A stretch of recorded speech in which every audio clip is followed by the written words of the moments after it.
The road ended long before the map did. The last sign of civilization was an old wooden bridge over a creek, half broken and silvered with moss.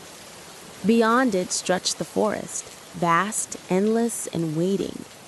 Arya parked her car beside the trees.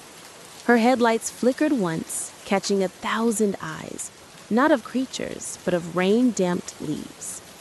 When she turned off the engine, silence swallowed everything. She had come here for peace, she told herself. Forest bathing, as her therapist had called it. No phone, no people, no noise. Only the night and her breath. Yet peace was not what she felt. It was something else. The kind of stillness that listens back. Night falls slowly over the valley, spilling silver light over the tops of the trees. The forest stands still, ancient and breathing. From a narrow dirt path, a lone traveler steps beneath the canopy. The city lights are far behind now. Only the soft hum of insects and the whisper of leaves remain. The air is cool, scented with pine and damp earth. Every sound feels alive. Every breath feels sacred. The traveler pauses beside an old oak tree and looks up. Through the black web of branches, the moon hangs full and white, like a lantern suspended in water. A thin mist curls along the forest floor, glowing faintly in the moonlight. It feels almost unreal, like stepping into another world, one that has existed long before human memory. With slow steps, the traveler removes their shoes and lets bare feet touch the moss. The ground is soft and cold, but strangely comforting. Each step presses into a carpet of green life that has grown for centuries. The forest does not mind your presence. It accepts it silently, the way an ocean accepts a drop of rain. You feel the pulse of the earth beneath your soles, a steady, hidden heartbeat that matches your own. Somewhere, water trickles. You follow the sound until you reach a small stream, narrow as a ribbon of glass. The moon reflects on it, broken by ripples. Kneeling, you touch the water. It's icy, pure, flowing from unseen mountains. You drink a handful, and it tastes of stone and sky. When you close your eyes, you hear everything more clearly. The hum of crickets, the slow groan of a distant tree, the soft wing beats of an owl passing overhead. The forest is not silent, it is singing in a language older than words. Fireflies rise from the grass, glowing gold in the dark. One lands on your hand, tiny and fragile, its light pulsing softly like a living heartbeat. You hold still, watching its glow flicker in rhythm with your breath.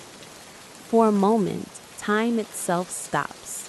You realize how much noise fills the world outside, and how gentle life can be when it simply is.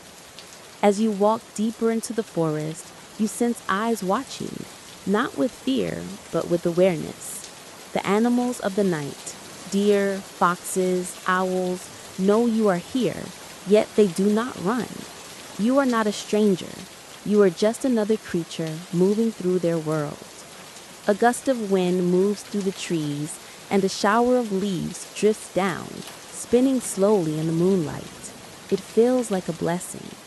You stop in a clearing where the moonlight pours down in a bright silver pool. You lie on your back, looking up at a sky full of stars. The treetops sway gently, whispering stories to one another. You breathe in deeply. The air feels cool and alive as it fills your lungs. Every thought, every worry, every noise from the human world fades away. Only the rhythm of life remains. Your breath, the wind, the water, the stars.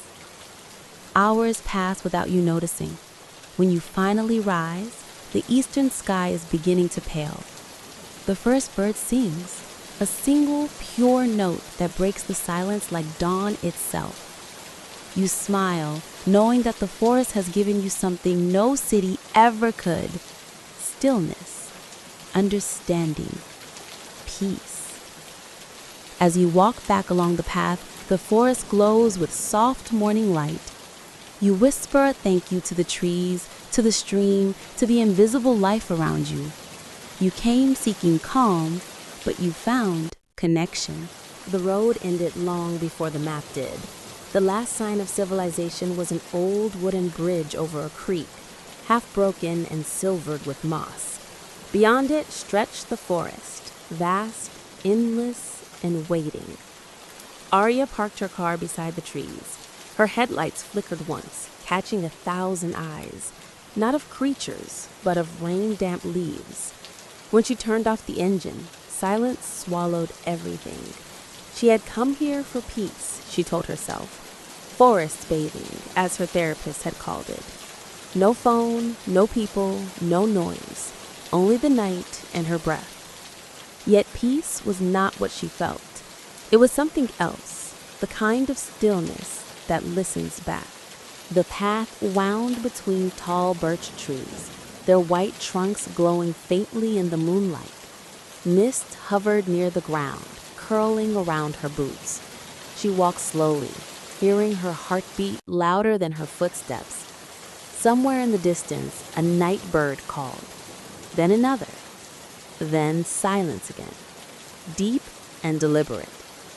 She whispered to herself, have to keep calm. It's just a forest, just air and trees. But the forest didn't seem ordinary. Every step felt watched, not with malice, but with awareness. The air was heavy with scent, wet earth, pine sap, and something faintly sweet, almost like honey or old flowers. Arya looked up. Through the canopy, the moon shone, pale and full, turning the mist silver. For a heartbeat, she thought she saw shapes, pale figures between the trunks. But when she blinked, there was only fog. Still, the feeling of company lingered. After some time, she heard water, a slow trickling stream. The sound drew her closer, comforting somehow. She followed it until the trees opened into a small clearing, and there it was, a narrow river reflecting the moon like liquid glass. She knelt and touched the surface. It was colder than she expected, almost painfully so.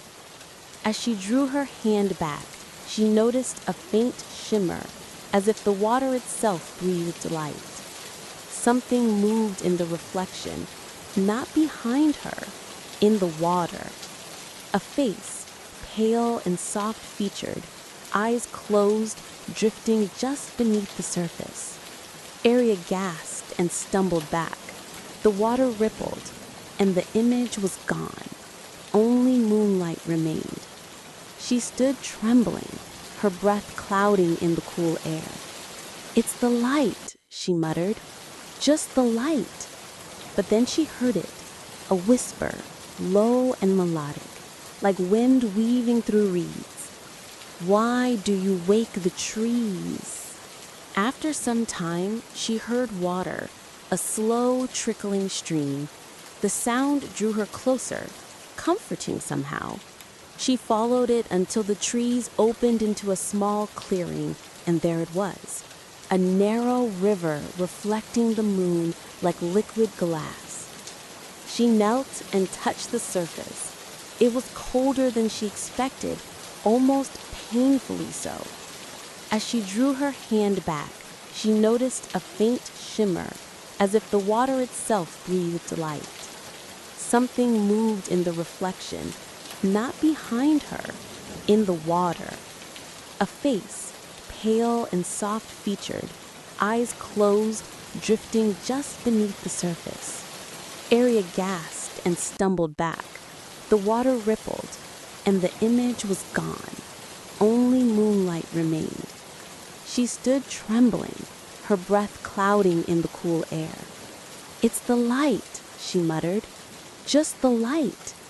But then she heard it, a whisper, low and melodic, like wind weaving through reeds. Why do you wake the trees?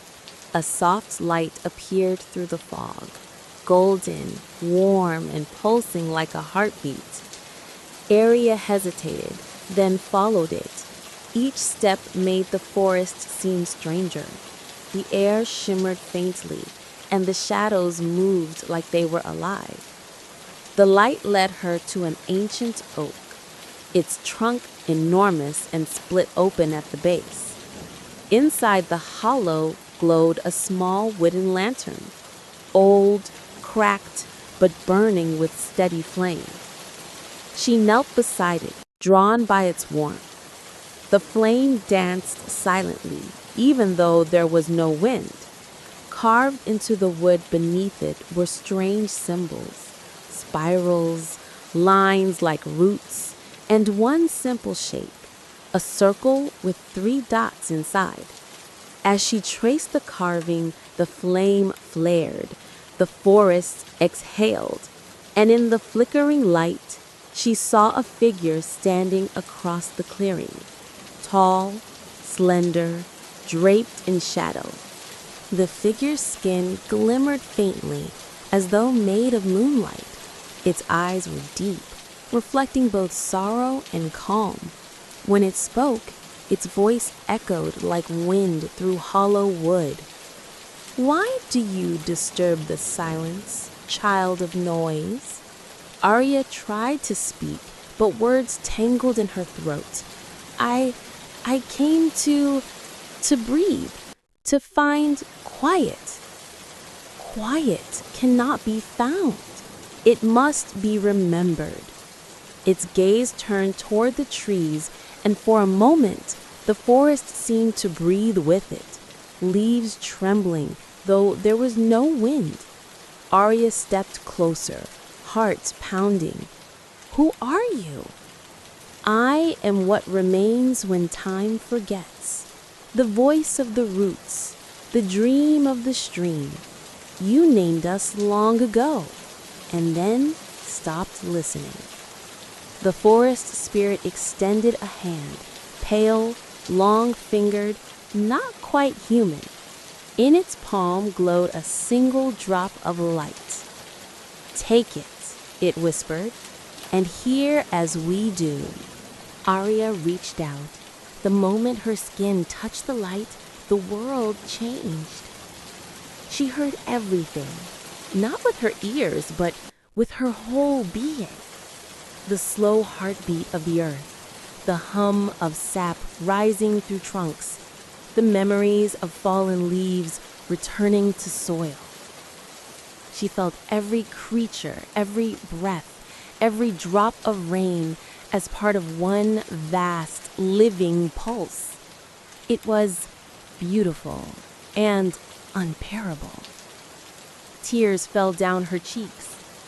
"It's too much," she whispered. "It is only what is real," said the spirit. "You have forgotten how to feel it." Then, slowly, the spirit's form began to fade, dissolving into drifting silver light.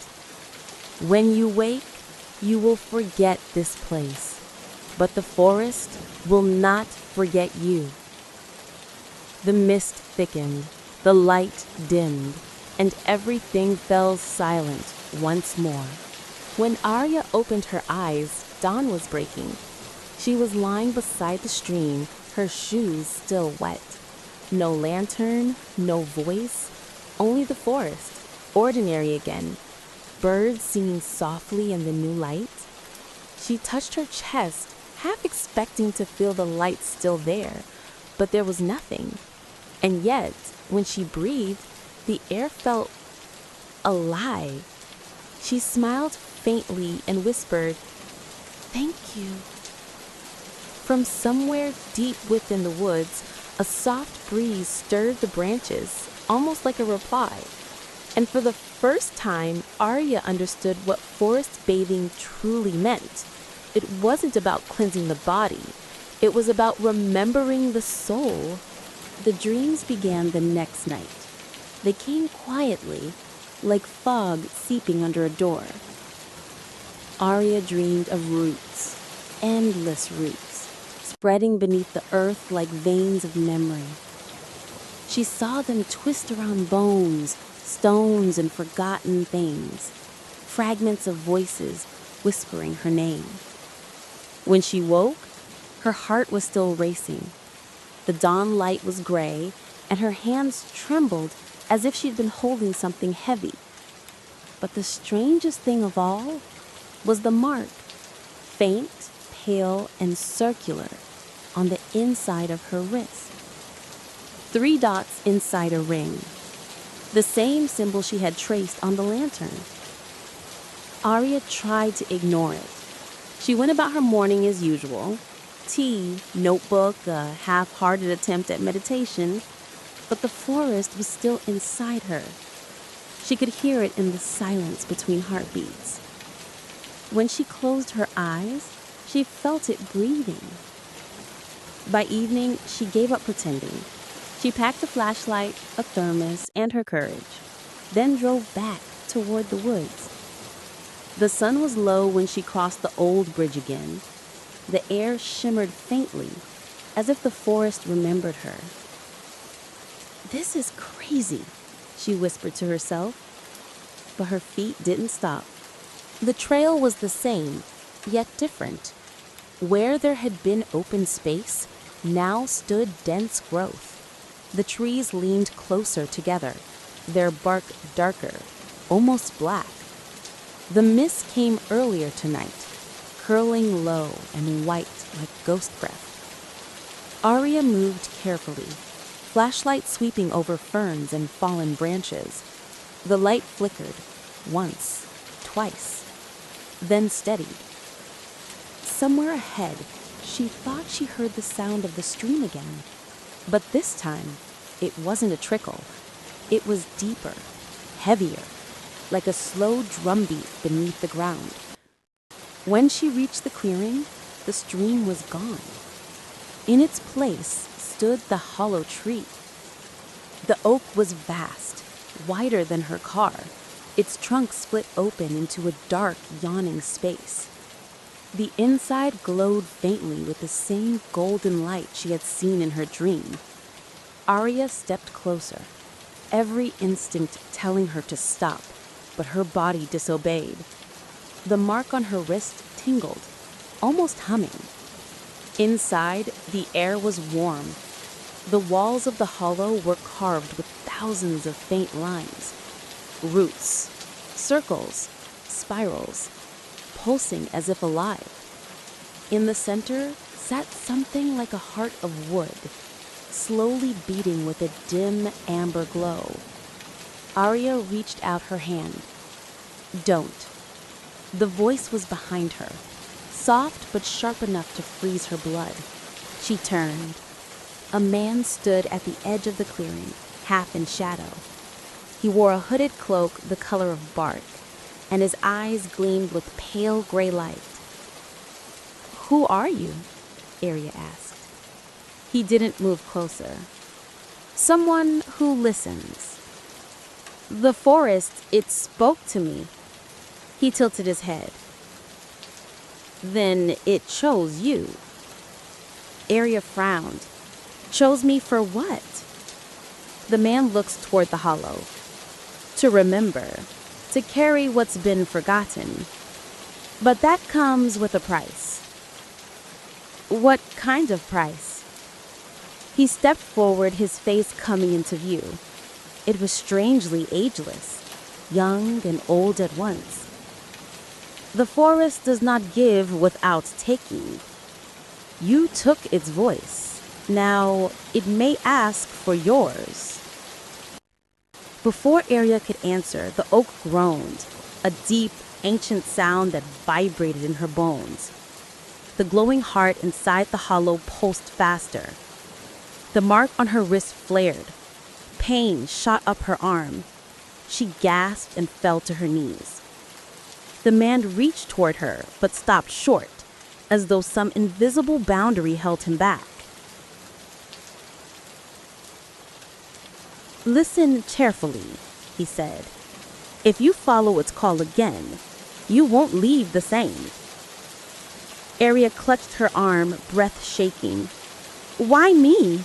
I didn't ask for this." He looked at her, almost sadly. "No one ever does." Then he stepped back into the mist and vanished. Arya sat in the clearing for what felt like hours. The forest was utterly still now, as if waiting for her choice. She looked at the hollow tree again. The light inside had dimmed, but the warmth remained, like a heartbeat beneath her palm. When she touched the wood, she heard it again. The whisper. "Do not fear what listens back. You are part of the rhythm now." Tears welled in her eyes. "What do you want from me?" "To remember." And in that moment, images filled her mind, flashes of ancient days when the forest was vast and unbroken, when people left offerings at roots and spoke to trees as if to kin. Then came the sound of fire, axes, and silence. The light inside the tree flickered once, as though gasping for air. "We are fading," said the voice, "unless one listens again." Arya rose, trembling. The mark on her wrist pulsed faintly like a heartbeat. She didn't fully understand, but she knew she couldn't walk away. Not yet. The forest wasn't haunting her. It was asking her for help. She placed her hand against the hollow again and whispered, "I'll listen." The roots beneath her feet stirred, gently, almost gratefully. The glow spread outward, tracing veins of light through the soil. Somewhere far off, she heard the call of an owl, but it sounded different now. Deeper, like a voice carried through ages. "Then you are bound," whispered the forest, "and the night will know your name." When Arya finally stepped back, dawn was breaking again. The hollow was empty. No glow, no carvings. Only old bark and the soft scent of earth. She turned to leave, feeling both weightless and weary. But as she reached the edge of the clearing, something caught her eye, hanging from a low branch. A wooden pendant, carved with a circle and 3 dots, the same mark as on her wrist. She took it, closed her fingers around it, and whispered, "I'll come back." From deep within the forest, a voice sighed, not threatening, but relieved.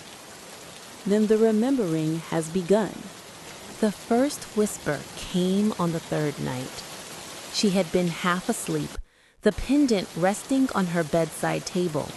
A soft voice brushed her ear, gentle as falling ash. "Do you remember our promise?" Arya's eyes flew open. The room was still, only the ticking of the clock. She sat up slowly, heart racing. "Who's there?" The voice didn't answer, but the pendant shifted slightly as if stirred by an unseen wind. A faint glow pulsed within its carvings. She reached out and touched it. Instantly, her room dissolved, and she was back in the forest. The trees rose around her, luminous in the moonlight, but everything was inverted. The ground shimmered like black glass. The air rippled with silver motes, and her breath hung motionless, caught between moments. In front of her stood the hollow tree, but its glow was dim, fading. And beside it, she saw the spirit again, but weaker now, its edges flickering like smoke in wind. You heard us. You came. Arya stepped closer. Why am I here again? What's happening to me? The boundary thins. Your promise binds you between both worlds. What do you mean, both worlds? Life and memory, breath and root. You walk where few can. Its gaze shifted beyond her shoulder, and a shadow moved among the trees. Something larger, watching. The spirit's tone deepened, urgent. He is awake. From the darkness between the trees, another figure emerged, tall, cloaked in something that wasn't cloth, but living shadow. Its eyes were pale gold, not like light, but like old fire seen through smoke. Arya froze. Who is that? The spirit whispered. The keeper of shadows. He watches those who cross the veil. The figure's voice rolled low, like thunder far away. You do not belong here, mortal. I didn't mean to come, Arya said, trembling. I just followed a voice. Voices lie, the keeper murmured, even those of the forest. The spirit turned sharply. She is chosen. She is lost, said the keeper, and soon so will you be. The air rippled between them. Trees bowed under a sudden invisible wind. Arya clutched the pendant, which burned cold in her palm. Go, whispered the spirit, before the dark roots find you. Arya turned and ran through a forest that wasn't solid, where trunks stretched and bent like shadows in water. The ground pulsed beneath her feet. Behind her, she heard two voices, one soft and sorrowful, one deep and commanding, speaking words that shook the air. She didn't understand them, but she felt their power. The forest throbbed once and shattered. Feria gasped awake in her bed. Her room was bright with morning. The pendant lay cool and still beside her. But something was wrong. Her mirror across the room was fogged from the inside. She walked to it slowly.